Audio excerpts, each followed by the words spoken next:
Y antes de despedirnos, un toque de atención, porque la Organización Mundial de la Salud ha dado a conocer esta tarde su última recomendación: evitar el saludo con el codo, tan habitual últimamente, porque estamos más expuestos al contagio.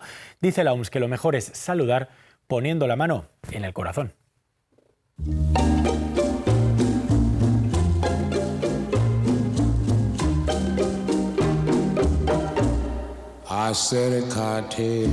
Vidas que nos igualaban unos a otros, repletas de apretones, cuerpo a cuerpo, corazón con corazón, cuando llegó el invisible COVID y nos obligó a esto.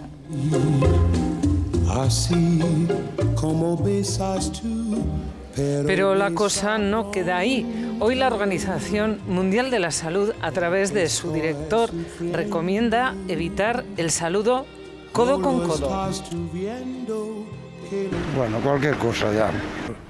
Si no hay que tocarse, no hay que tocarse, ¿verdad? Se puede saludar de palabra y ya. Dicen que es mejor evitar chocar el codo porque nos ponemos a menos de 1 metro de distancia. Qué bien calculan las distancias aquellos que velan por nuestra seguridad. Además como más fácil y más cariñoso, ¿verdad? Y más, pero mucho más.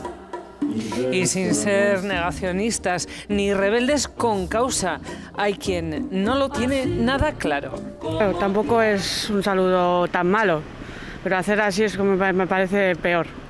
Porque la propuesta es tocarse, no el pecho, no.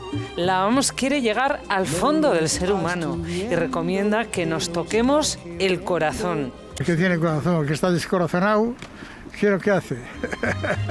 Porque la ciudadanía, preguntada por este asunto, hace propuestas de más alto nivel todavía. ¿Hasta dónde podemos llegar? A saber.